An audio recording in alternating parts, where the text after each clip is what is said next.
Venezuela amanece con fuerza, Venezuela amanece en unidad, porque la fuerza es la unión. La fuerza es la unión, la fuerza es la unión, te digo. Venga toda Venezuela a organizarse. La fuerza es la unión, la fuerza es la unión. Y a poner tu granito de arena, dale por Venezuela. Actívate, en la unión está la fuerza. Por eso te digo que la fuerza es la unión. Muy buenos días, Venezuela. Bienvenidos todos a este su espacio. La Fuerza de la Unión, una tribuna abierta de la sociedad democrática venezolana para compartir con todos ustedes, más allá de cualquier distingo puntual, partidista o ideológico, la angustia, la preocupación, la justa indignación por lo que ocurre en nuestro país y también la certeza, la confianza, la esperanza de que trabajando juntos, que remando unidos en la misma dirección, seremos capaces de construir la Venezuela de trabajo y de respeto, la Venezuela con alimentos y con medicinas, la Venezuela con democracia y con libertad, que todos necesitamos y que ciertamente todos merecemos. Señores, señoras, la agencia EFE hoy titula su despacho sobre Venezuela con el siguiente texto: mueren 12 personas por COVID-19 en el día más negro de la pandemia en Venezuela. En efecto, es así. 12 decesos en un día, 12 fallecimientos registrados, admitidos en un día, hacen del 13 de agosto el día más negro de la pandemia en nuestro país. ¿En qué contexto se producen estos 12 fallecimientos? Bueno, en el contexto de un nuevo récord, de un nuevo y lamentable récord. 1.281 casos admite ayer el vocero oficial, la vocera oficial, la doctora Delcy Rodríguez. 1.281 casos. El récord anterior era 1.150. Esto es delicado, ciertamente, pero es más delicado todavía cuando ubicamos la siguiente información que nos viene a través del portal El Pitazo. En 17 estados de Venezuela las cifras sobre COVID-19 difieren del registro nacional. Es decir, la información que da el gobierno del señor Maduro Moros a nivel nacional difiere, es distinta, no coincide con la información que dan los voceros oficiales a nivel regional. Ustedes recuerdan, esto fue extremadamente notorio, por ejemplo, en el caso del Zulia. En el caso del Zulia, el gobernador Prieto tenía días hablando de un foco brutal de COVID-19 en el mercado de las pulgas, dando cifras de casos nuevos y de víctimas fallecidas. Y sin embargo, pasaban los días y esta información no se veía reflejada en los partes que daban a nivel nacional Jorge Rodríguez, Delcy Rodríguez o el mismo Nicolás Maduro. Pasó como una semana o semana y media antes que el escándalo que tenía armado Omar Prieto en el Zulia fuese registrado en las cifras suministradas día a día desde Miraflores. Bueno, a eso se refiere este titular. Nos dice entonces, en 17 estados de Venezuela las cifras COVID-19 difieren del registro nacional. Además, 46 personas han muerto por patologías asociadas al COVID-19, según anuncios regionales y de la Red Médicos Unidos por Venezuela. No han sido sumadas a la data nacional oficial. Esto es grave, esto es extremadamente grave, porque no se trata de el tema propagandístico. No se trata de que al gobierno le convenga o no le convenga que se sepa que el número de casos es grande o pequeño, o no se trata de que a la oposición le convenga o no decir cuál es la gran cifra que en realidad existe. Ese no es el punto. El punto es que tú no puedes dar una pelea a ciegas. Si tú ocultas, si tú minimizas, si tú obvias información para maquillar los registros, entonces tú te estás haciendo un gran daño a ti mismo como sociedad, como Estado, porque como Carrizo sabes dónde tienes que poner el acento de la lucha, dónde tienes que reforzar el aparato sanitario, dónde tienes que instrumentar medidas más drásticas en materia de control de la circulación y de profundización del aislamiento. ¿Dónde, Carrizo? Si tú mismo estás ocultando la data. ¿Me explico? Hoy, bueno, hay una importante cantidad de informaciones vinculadas con este tema. Nos dice la gente de Efecto Cocuyo: muere por coronavirus funcionario de Policaracas. Nelson Chacón, supervisor agregado de la Policía de Caracas, falleció tras enfermar de coronavirus. Otra fuente, lapatilla.com, el portal lapatilla.com informa: mayor de la Fuerza Armada Nacional murió de un paro respiratorio y estaba positivo en COVID-19. La misma gente de elpitazo.com nos dice: reportan la muerte de la cuarta médico por sospecha de COVID-19 en Anzoátegui. La emergencióloga Gracialis Rangel, de 35 años de edad, falleció tras permanecer 5 días recluida en el Hospital Centinela Luis Racetti de Barcelona. Y por supuesto la noticia que ha impactado muchísimos titulares fue el fallecimiento del dirigente oficialista Darío Vivas. Como ustedes saben, Darío Vivas ocupaba una posición inventada por el régimen de Maduro Moros, la supuesta fulana jefatura del gobierno en Caracas. Ustedes recuerdan que la Constitución de la República Bolivariana de Venezuela estableció la creación de una figura que era la alcaldía metropolitana, por razones obvias, ¿no? Caracas es una megalópolis que abarca diversos municipios que pertenecen a distintas entidades, y su influencia económica impacta a incluso diversos estados. El caso del estado Vargas, el caso incluso del estado Aragua. Para manejar esa realidad se creó una instancia de coordinación que era la alcaldía metropolitana. Había una peculiaridad: la alcaldía metropolitana, tal y como estaba integrada, es decir, con la participación de municipios de alta densidad poblacional, cuyos habitantes eran proclives a votar por la oposición, en caso de Baruta, Chacao, El Hatillo, era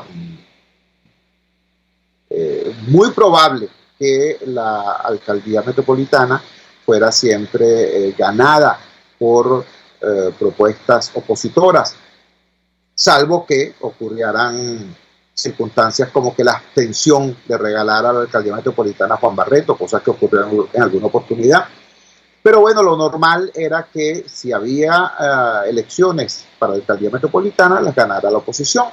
Eso llevó al gobierno a, sin tener ningún tipo de empacho, sin estar pensando en las necesidades de gobierno, de gobernanza en la región capital, bueno, destruyeron la alcaldía metropolitana y crearon esta figura llamada jefatura del gobierno de Caracas, designada a dedo por el señor Mauro Moros. La persona designada era este dirigente oficialista llamado Darío Vivas. Darío Vivas falleció en el día de ayer, después de una convalecencia de casi un mes por coronavirus. Dos cosas a propósito de esto, de toda esta situación. Pero en primer lugar, la extrema seriedad de todo esto que está ocurriendo. Yo día a día, no por ocioso, no por morbo, les vengo relatando lo que está ocurriendo en Brasil, lo que está ocurriendo en Perú, lo que está ocurriendo en Colombia, lo que está ocurriendo en Argentina, en Chile, es decir, en el entorno cercano, en el vecindario, por así decirlo, ¿no? Día a día les vengo recordando lo que está pasando en Estados Unidos, hoy por hoy el país más impactado del planeta, a propósito del número de casos registrados.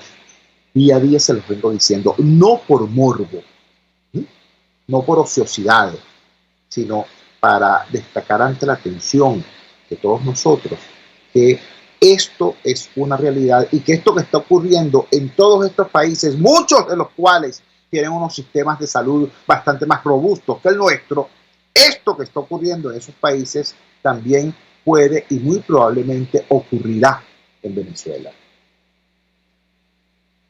Repito, a diferencia de muchos de estos países, nosotros no tenemos un sistema sanitario robusto, dotado,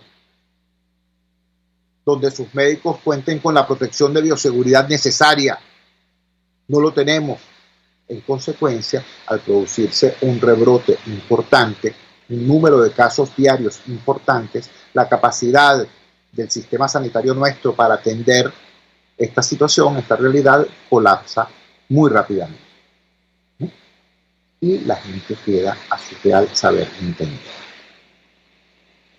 Ese fue el planteamiento que se hizo cuando la Academia de Ciencias Físicas, Naturales y Matemáticas lanzó su alerta. Elaboraron un modelo matemático, corrieron el modelo matemático y dijeron, ¡epa! ¡Alerta! Posiblemente en agosto tengamos más de 1000 casos diarios. Y probablemente a finales de septiembre tengamos hasta 4000 casos diarios. La respuesta del poder fue, llaman a esos académicos y le vamos a aplicar la operación Tuntún. Bueno, ahí estamos en esta situación. Estamos exactamente en la situación que fue pronosticada por la academia. Y tenemos el aparato de sanidad en la condición que todos sabemos. Este es otro de los titulares de esta madrugada de hoy, viernes 14. Nos lo da la gente de Efecto Cocuyo. Continúa el ruleteo de pacientes en Caracas por los hospitales y centros de atención porque no hay pruebas rápidas. Y la prueba rápida es uno de los requisitos que está siendo solicitado para ingresar pacientes a hospital. Entonces, bueno, esta es la primera parte del asunto. Esto es muy serio, esto es mortal y tenemos básicamente como único recurso los ciudadanos el protegernos, el cuidarnos.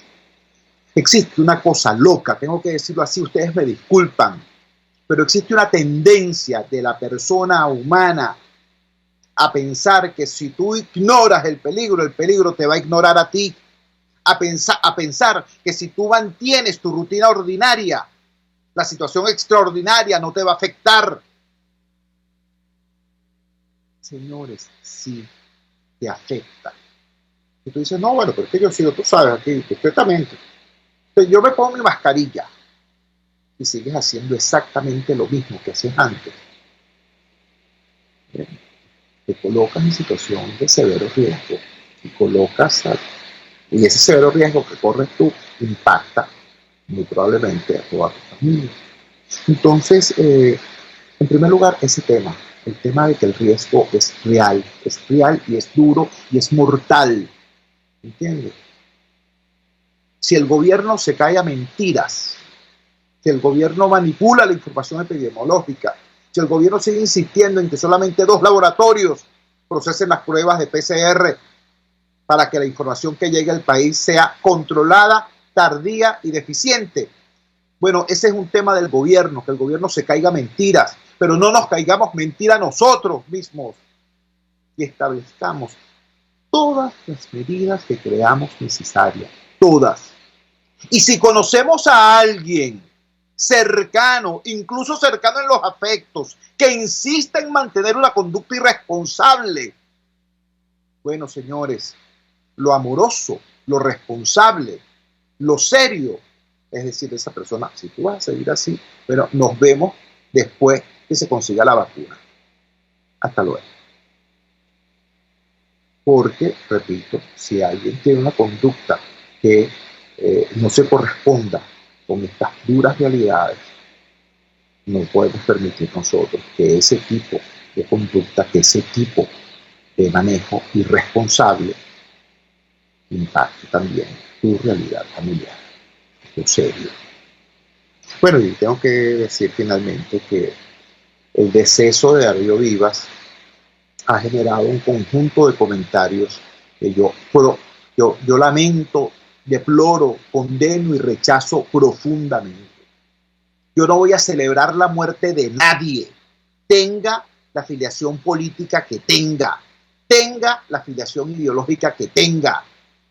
Yo no voy a celebrar ni aplaudir ni hacer chistes, ni hacer memes con la muerte de nadie, porque esta es una tragedia de todos y porque quienes se burlan de la muerte del prójimo no es que están hablando mal del difunto, están hablando terriblemente mal de sí mismos. Vamos a la siguiente pausa comercial y ya regresamos con muchísimo más de La Fuerza. La Fuerza es la unión. Usted escucha Unidad, La Fuerza es la Unión, con Chuo Torrealba por RCR 750 AM.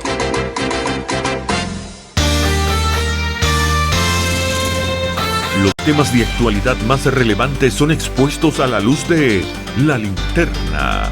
Diego Bautista Urbanica le invita a formar parte de este ameno espacio de charla y análisis con una buena taza de café y al son de buena música. La Linterna, de lunes a viernes, a partir de las 2 de la tarde, por RCR 750 AM. Pluralidad contigo, respeto contigo, responsabilidad contigo, libertad contigo. Estamos contigo y punto. De lunes a viernes a la 1 de la tarde. Contigo, solo por RCR 750 AM. Porque lo bueno une. De costa a costa, cada semana, usted podrá ser parte del sentimiento varguense que inundará la señal de RCR, el Pitazo en Vargas. Acompaña a Luis López en el recorrido por la ruta de la actualidad informativa en el litoral. Comentarios, denuncias, reportes de tránsito y cómo están las playas. Información de primera mano de todo lo que ocurre en el estado Vargas. El Pitazo en Vargas, todos los domingos, a partir de las 8 de la mañana, por RCR 750 AM. Opinión, ideas en debate. Usted escucha a Chuo Torrealba en Unidad, La Fuerza es la Unión, por RCR. Regresamos a La Fuerza es la Unión. Otro de los titulares destacados esta madrugada del viernes 14 de agosto tiene que ver con la situación, con la emergencia ecológica que vive Venezuela.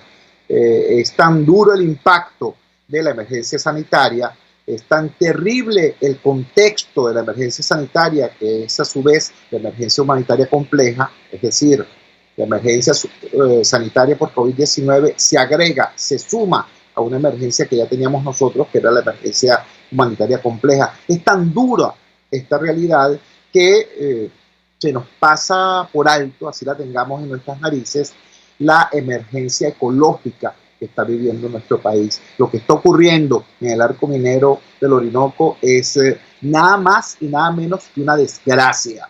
Eso no tiene otro nombre, es una desgracia. Pero es que no hay que irse tan lejos. Lo que está ocurriendo aquí en nuestras narices, lo que está ocurriendo en el Ávila, en la montaña tutelar de Caracas, es un ecocidio a gran escala. Lo que está pasando en Galipán, lo que está ocurriendo en muchos sitios, en muchos ámbitos del Parque Nacional Guaraíra-Repano, es una agresión brutal contra la montaña.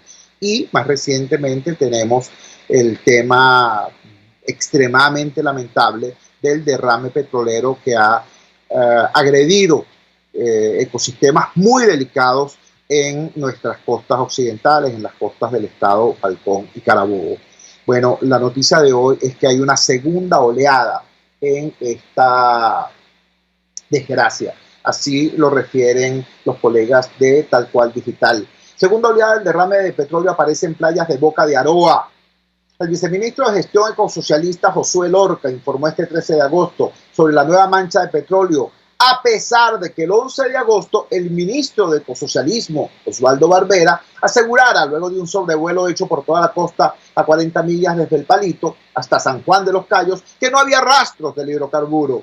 E imágenes satelitales provistas por la unidad de sensores remotos de la Universidad Simón Bolívar, difundidas en redes sociales el pasado lunes 11 de agosto, se registró una nueva oleada de crudo de aproximadamente 260 kilómetros cuadrados que estaba siendo vertido frente a la refinería del Palito. Este miércoles 12 de agosto, pescadores de Boca de Aroa informaron a las organizaciones ecologistas que una nueva mancha de hidrocarburos apareció en las playas de Boca de Aroa desde el Golfo Triste, esta vez menos estructurada que la primera y más dispersa.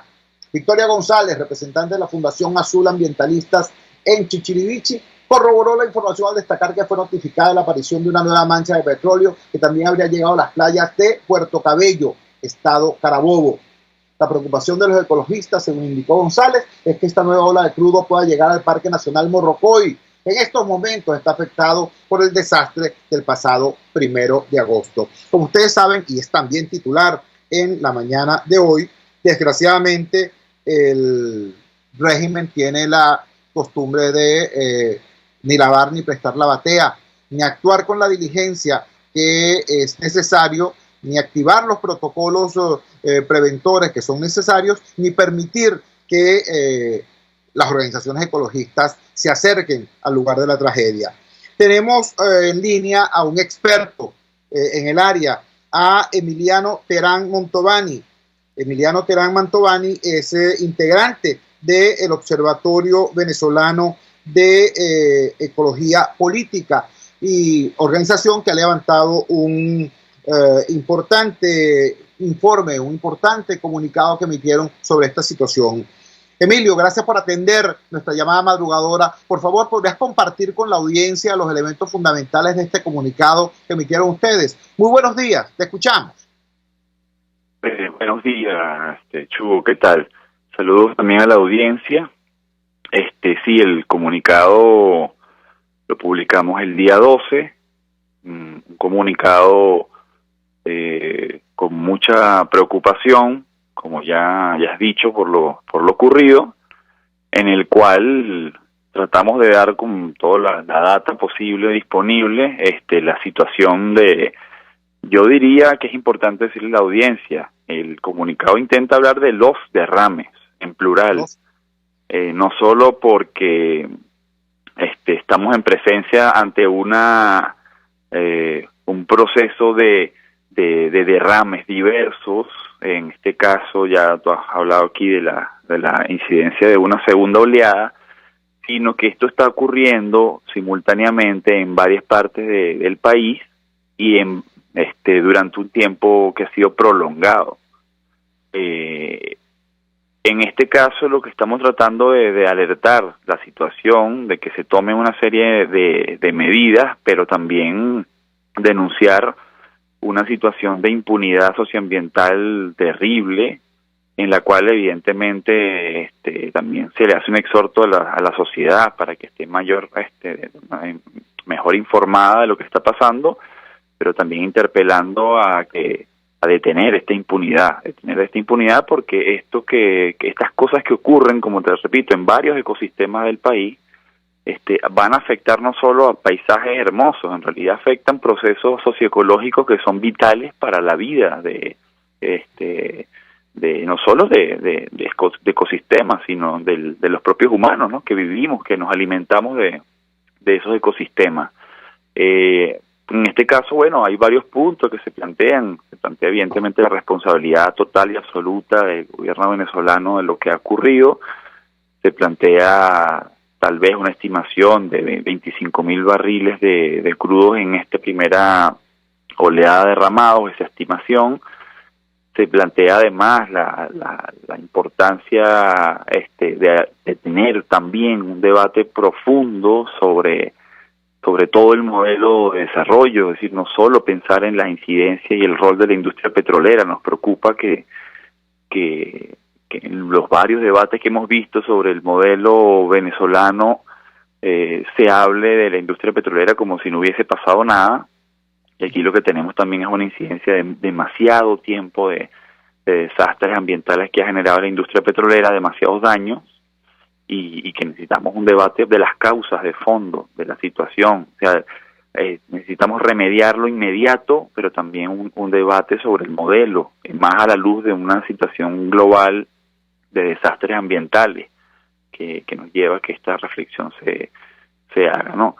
Y evidentemente, digamos, otro elemento es precisamente darnos cuenta que el colapso de la industria petrolera ha llevado a que el nivel de siniestralidad se haya incrementado de una forma tremenda.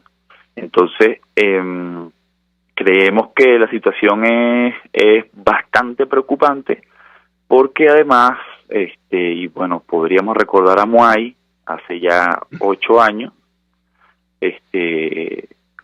la situación de deterioro, de desinversión, de corrupción que toca a la industria petrolera, nos podría también asomar incidencia de accidentes mucho más catastróficos, y eso es digamos, una alerta que hay que hacer. Pues la situación, digamos, que no se puede ignorar, o sea, sencilla y llanamente no se puede ignorar, y que lo que hay que decirle a la población que lo que ha ocurrido y lo que ocurre en los otros ecosistemas donde se dan derrames es un crimen y un desastre del cual tenemos que sensibilizarnos, tal cual ocurre con otros desastres. Estamos conversando con Emiliano Terán Mantovani. Él es activista ecologista, forma parte del Observatorio de Ecología Política en Venezuela, y nos está destacando que uno de los más obvios elementos de toda esta situación es la impunidad con la que se manejan estas transgresiones y agresiones al ambiente. Emiliano, ¿cómo decirlo? Esto es muy notorio, por ejemplo, en materia epidemiológica. Venezuela fue el primer país que logró controlar la malaria en el mundo, en el planeta, y recibió por ello reconocimientos y premios.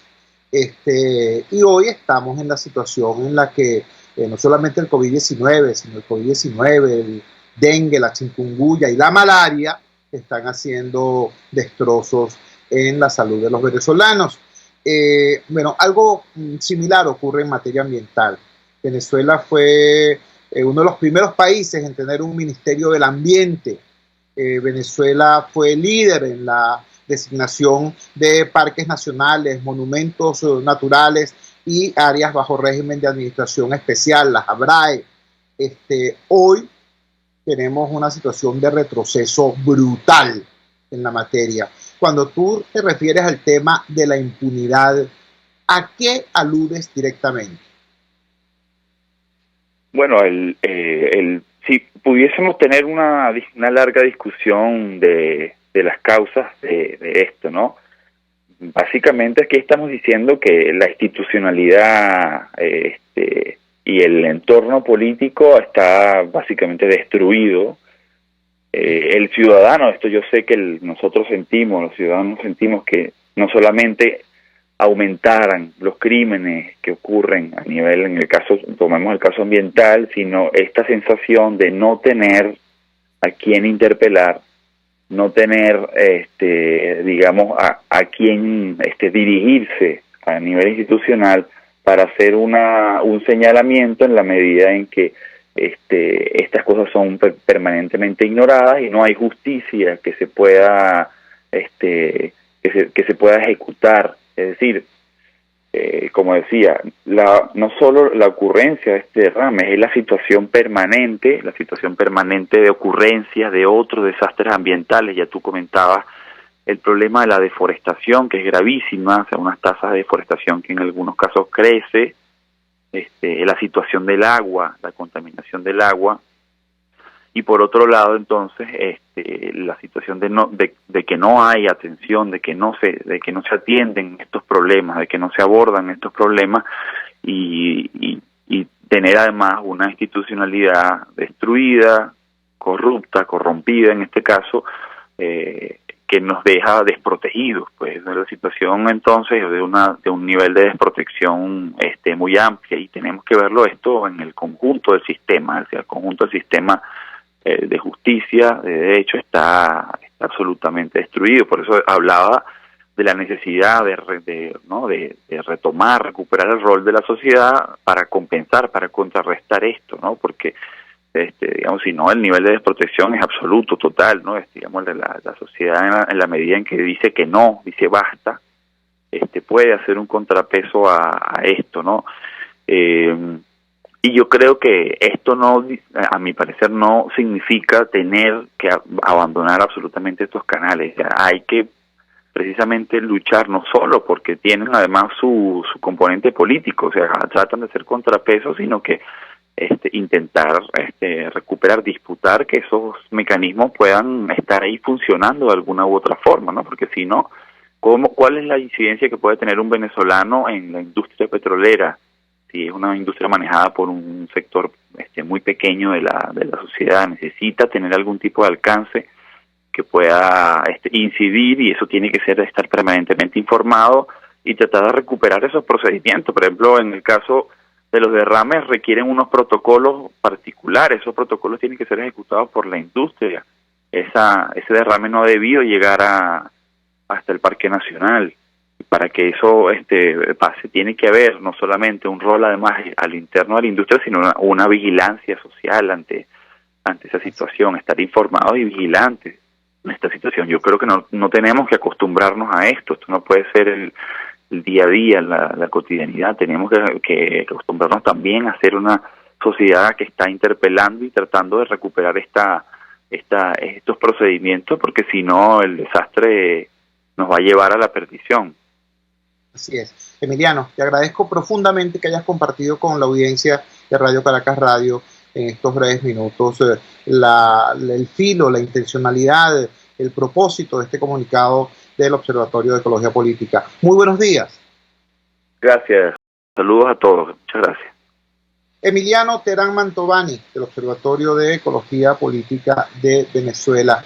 Destaco entonces 3 elementos fundamentales del planteamiento que hacen estos venezolanos dedicados a la defensa de los derechos humanos ambientales. Primero, es terrible el derrame en Morrocoy, es terrible el derrame en las costas de Falcón originado en la refinería del Palito, pero es apenas uno de una importante cantidad de agresiones al ambiente que están ocurriendo en forma sistémica. O sea, entiéndase este planteamiento tan grave que está haciendo el Observatorio de Ecología Política en nuestro país. Los accidentes ocurren y ocurren en cualquier parte del mundo, en cualquier momento de la historia. Por eso se llaman accidentes. En el caso venezolano, no son accidentes. Hay un sistema de incapacidad y de impunidad que hace de la agresión ambiental lo, comillas, normal. Porque estas agresiones ocurren en cualquier momento, en cualquier lugar y en medio de la más absoluta impunidad. Entonces, ese es el segundo planteamiento, es un planteamiento de naturaleza política. Hay que rescatar la institucionalidad de este país para que exista alguien a quien reclamarle y alguien que pueda actuar en consecuencia. ¿Entienden? O sea, esto pasa del tema de los especialistas en materia ambiental al tema de los ciudadanos que queremos vivir en un país y no en un potrero, no en una mancha de petróleo. ¿Entiendes? Y en tercer lugar, la interpelación que nos hacen a nosotros como ciudadanos. Nos dicen, epa, tum, este es un problema tuyo. Si no hay Estado, tenemos que intentar que haya un superávit. Si hay un déficit de Estado, tiene que haber un superávit de ciudadanía que con su participación, con su vigilancia, no solamente denuncie, sino se active.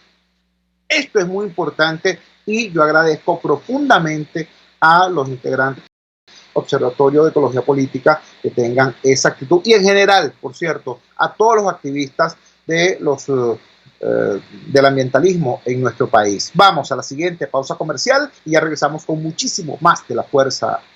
La fuerza es la unión. Les estamos presentando Unidad, la fuerza es la unión, solo por RCR 750 AM. Puedes seguirnos en nuestras redes sociales.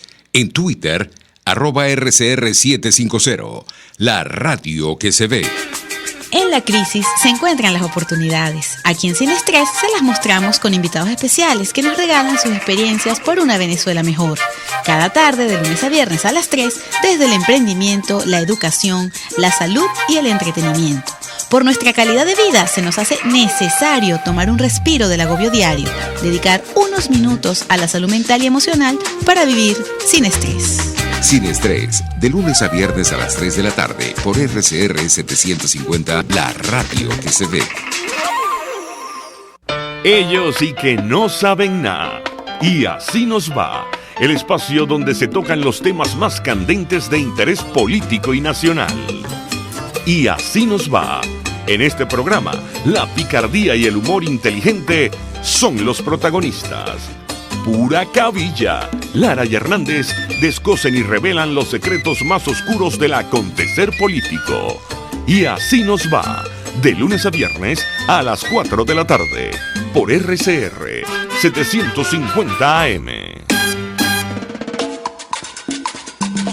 Les estamos presentando Unidad. La fuerza es la unión. Solo por RCR 750 AM. Regresamos a La Fuerza es la Unión y lo hacemos repasando elementos de la agenda informativa que tienen un impacto a nivel humano, a nivel social y que en consecuencia exigen una mirada distinta desde el ángulo político. Ustedes recordarán seguramente cuando hace unas semanas, hace más o menos 2 meses, se levantó una expectativa en relación a la posibilidad de que unos buques que venían desde Irán hacia Venezuela con combustible fueran interceptados por la Armada norteamericana y que eso generara algún tipo de situación de crispación bélica a nivel internacional. ¿Recuerdan? Inclusive empezamos a ver en las redes sociales gráficos donde en qué áreas podrían producirse esas intercepciones y qué impacto podrían tener a nivel militar y a nivel político. ¿Recuerdan? Hubo gente que incluso decía, bueno, esto es algo así como un equivalente a la crisis de los misiles del año 62. Una exageración, pero en todo caso les da una idea pues, de cuál era el tipo de expectativa que ocurría en aquellos momentos. Pues bien, los titulares de hoy en la mañana nos revelan que lo que era una expectativa hace unas semanas, hoy es una realidad. En efecto, tenemos el siguiente titular de efecto Cocuyo en la mañana de hoy, haciéndose eco, por supuesto, de una versión originada en el Wall Street Journal. Estados Unidos incauta 4 tanqueros que transportaban gasolina iraní a Venezuela. El texto de la nota dice así. Funcionarios estadounidenses dijeron al Wall Street Journal este jueves 13 de agosto que Estados Unidos logró incautar 4 tanqueros en alta mar que supuestamente venían cargados con gasolina desde Irán para Venezuela, en violación a las sanciones estadounidenses que se han impuesto contra ambos países aliados. Se refiere, por supuesto, al régimen iraní y al régimen venezolano. Según el informe del medio neoyorquino, los 4 buques están ahora en ruta a Houston, Texas, un importante puerto petrolero. El Wall Street Journal explica que los barcos petroleros Luna, Pandy, Bering y Vela fueron incautados sin el uso de la fuerza militar, bueno, esto está exactamente entre comillas, en los últimos días. Según los informes, el esfuerzo fue motivado por la llegada de 5 barcos con combustible iraní a Venezuela hace 2 meses, que entregaron 1.5 millones de barriles de gasolina al país, que también está sometido a sanciones económicas restrictivas por parte de Estados Unidos. 2 de los barcos recién capturados, el Bering y el Vela, fueron intimidados previamente para que cancelaran sus envíos a Venezuela. Ambos están registrados en Liberia, pero son propiedad de transportistas griegos. La incautación, según el rotativo, fue posible gracias a una denuncia de decomiso civil presentada por los fiscales estadounidenses en julio, que inicialmente tenía como objetivo incautar los petroleros iraníes con destino a Venezuela, pero también abarcaba envíos futuros a otros lugares. Se alega que los envíos son una fuente de influencia para el cuerpo de la Guardia Revolucionaria Islámica, una organización terrorista extranjera. Los documentos alegan que las ganancias de las ventas de petróleo respaldan la gama completa de actividades nefastas de la Guardia Revolucionaria Islámica, incluida la proliferación de armas de destrucción masiva y sus sistemas vectores, el apoyo al terrorismo y una variedad de abusos de derechos humanos en el país y en el extranjero. Hay aproximadamente 302.502 barriles de gasolina iraní a bordo del Vela, 302.522 barriles en el Bering, aproximadamente 259.700 a bordo del Luna y unos 298.484 barriles de gasolina iraní dentro del carguero Bandi. Hace un mes, el juez del Distrito de los Estados Unidos, James Bosler, emitió una orden para incautar toda la gasolina iraní en estos 4 buques, basándose en una causa probable que demuestre la incautación. La orden establece que la propiedad sea llevada a la jurisdicción exclusiva del Tribunal del Distrito de Estados Unidos para el Distrito de Columbia. La administración Trump comenzó a imponer sanciones económicas estrangulantes a Teherán a partir de agosto del 2018 con el objetivo de reducir las exportaciones de petróleo iraní a cero, pero también de reducir otras industrias persas. El presidente de Estados Unidos afirmó que Irán había estado violando el Plan de Acción Integral Conjunto de 2015, un acuerdo de 8 partes en el que Irán acordó reglas restrictivas sobre el uso de energía nuclear y el almacenamiento de uranio refinado a cambio de la reducción de las sanciones económicas de larga data. Se tenía conocimiento de que hace un mes los 4 tanqueros iraníes habían salido del puerto de Bandar Abbas, a más de 1.200 kilómetros de Teherán, con rumbo a Venezuela. Entre los 4 buques petroleros hay más de 1.100.000 barriles de combustible. Pero el fiscal federal del Distrito de Columbia, cuya capital es Washington, Sia Faruqi, introdujo una denuncia ante el juez de esa jurisdicción, quien ordenó incautar la carga por la violación de Irán a las sanciones impuestas por los Estados Unidos. Bueno, hace 2 meses, cuando vinieron estos primeros 4 cargueros con gasolina iraní a Venezuela, dijeron que esos cargueros no iban a llegar, porque iban a ser interceptados por la Marina, por la Armada norteamericana. Chicos, los cargueros llegaron y hubo gasolina iraní distribuyéndose en el país. Poco después, esos mismos voceros de oposición denunciaron de manera irada que estaba siendo cargado un barco en Puerto Cabello para llevar parte de esa gasolina a Cuba. Y decían, esto es un horror, hace falta gasolina en Venezuela, ¿cómo van a estar llevándosela para Cuba? Esto fue lamentable, fue ridículo, ¿saben? Yo lo tengo que decir, porque yo no estoy aquí para estar mintiendo ni en nombre del gobierno ni en nombre de la oposición. Es decir, unos tipos, ¿no?, que estaban diciendo que la gasolina iraní no debía llegar a Venezuela, que había que pararla, que había que detener esos barcos. Resulta que cuando llegue entonces empiezan a decir, pero es que se la quieren llevar para Cuba, hay que denunciar eso. Chicos, tú no querías que esa gasolina llegara a Venezuela. ¿Qué hubiese ocurrido si esos 4 barcos, no uno, sino los 4 barcos, en vez de llegar al país, se hubieran dirigido hacia Cuba? Hay un tema de fondo que tiene que ver con el asunto de las sanciones. Usted que me está escuchando, señor, señora que me está escuchando, que está viendo este programa en directo o que está viendo alguna de sus repeticiones, usted vio en alguna parte, chicos, a Nicolás Maduro quedándose varado en una autopista o en una avenida caraqueña porque se quedó sin gasolina. Usted vio a Delcy Rodríguez caminando o en bicicleta porque no tenía gasolina con qué moverse. Usted vio a Dante Rivas en Margarita, o a Justo Noguera allá en Bolívar, o a Omar Prieto en el Zulia, ¿no?, andando en patineta porque no tenían gasolina para moverse. No, ¿verdad?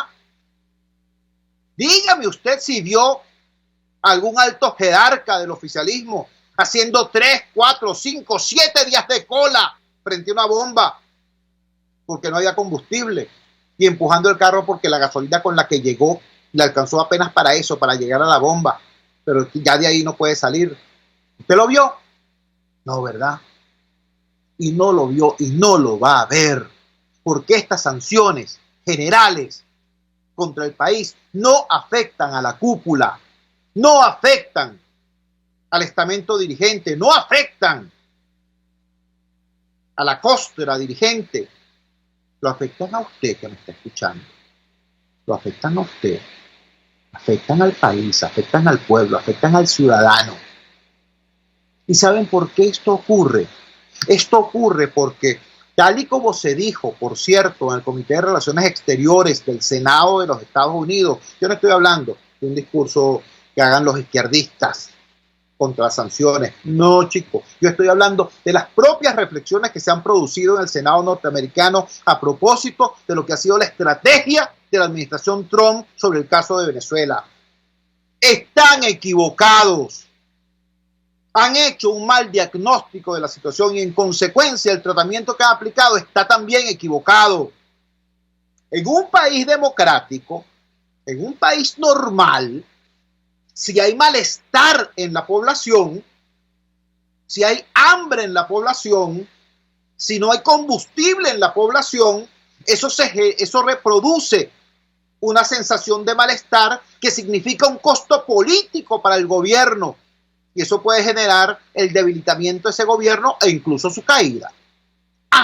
Pero eso es un país democrático. Venezuela no lo es, chicos. Lo que suele ocurrir en las dictaduras comunistas es que cuando hay hambre, el poder de la dictadura se incrementa. ¿Por qué? Porque el régimen controla el hambre y controla a los hambreados al controlar las únicas fuentes de alimento que existen. ¿Tú me entiendes?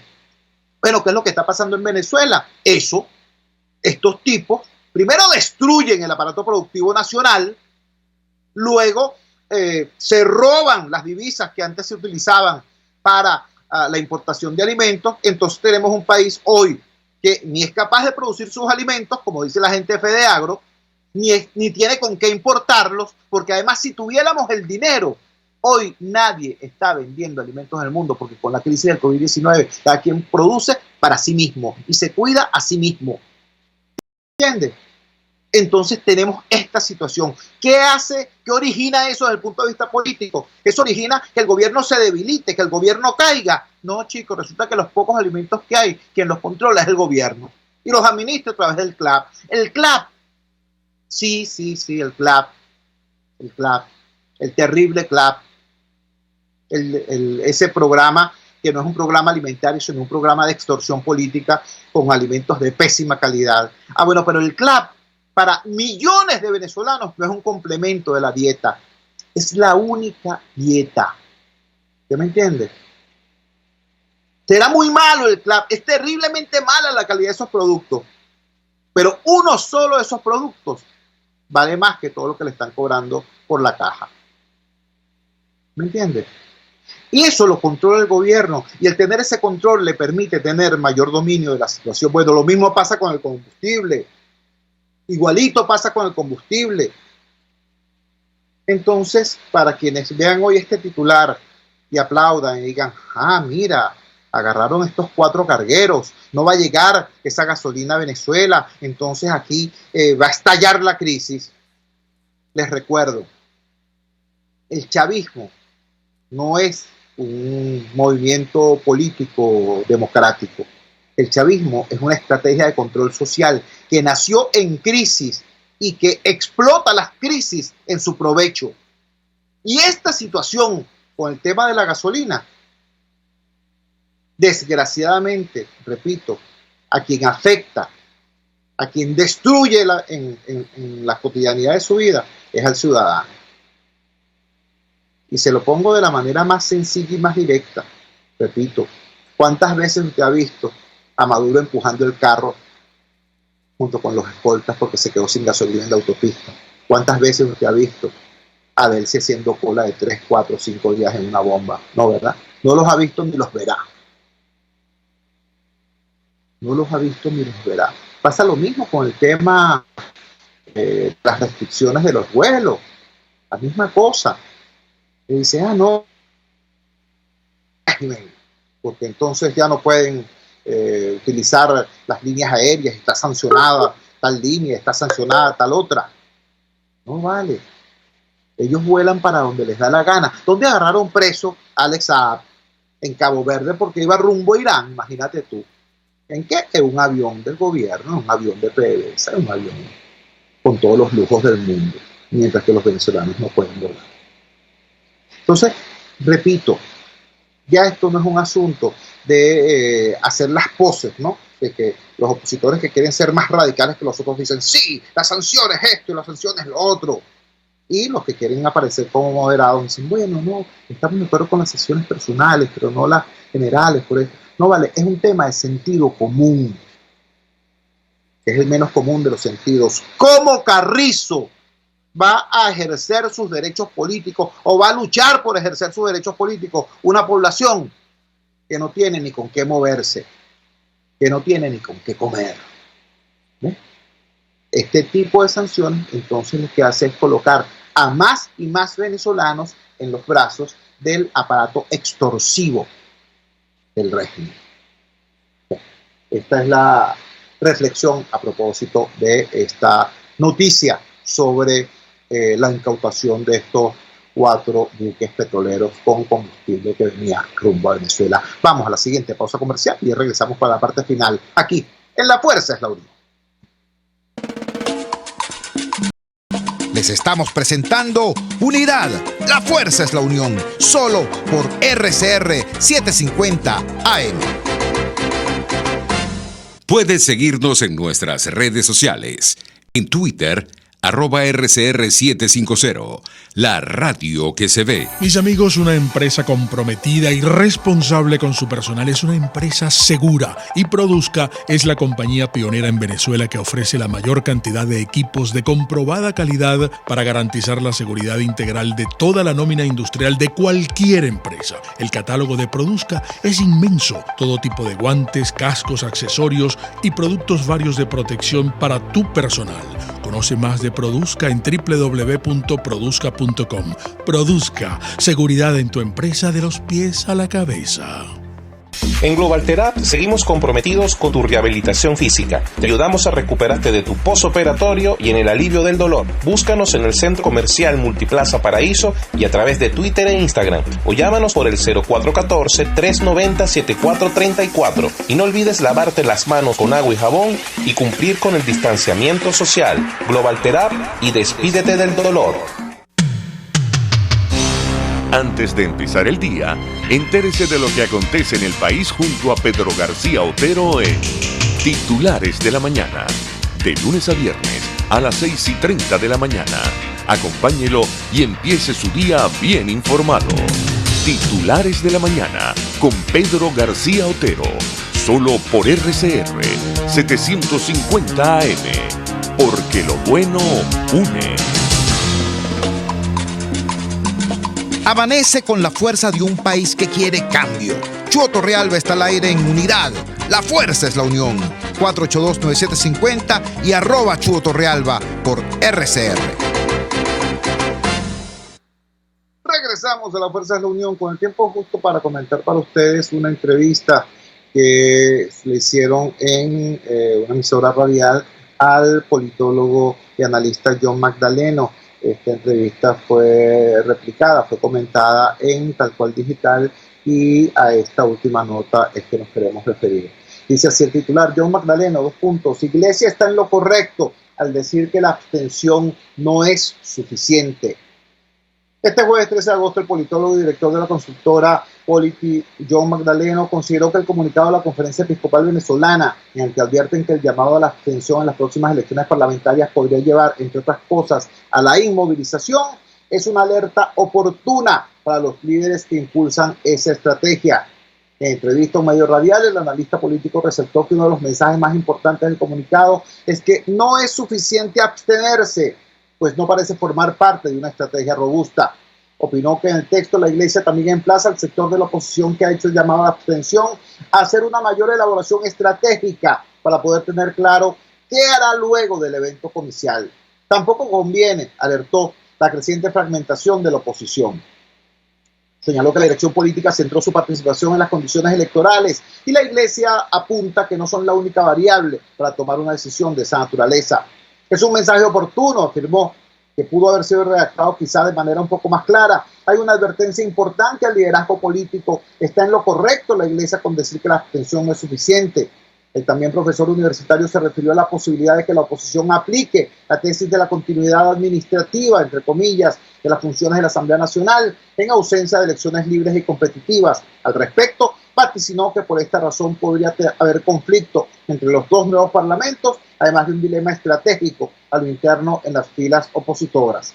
Advirtió que la llamada continuidad administrativa conducirá a a una mayor persecución del liderazgo político. Al mismo tiempo aseveró que la continuidad causará una reducción de las capacidades e influencia en el terreno nacional. Estas son las reflexiones de John Magdaleno sobre este tema que aquí hemos discutido ampliamente. Este fue nuestro programa en la mañana de hoy. Trabajamos para ustedes en la dirección general de la emisora, Jaime Nestares. Al frente de los controles estuvo César Arteaga. Habló para ustedes su amigo, comunicador popular, activista social, ciudadano en lucha por la democracia y por la libertad, Jesús Chúo Torrealba. Ahora más que nunca, fuerza Venezuela, porque la fuerza es la unión.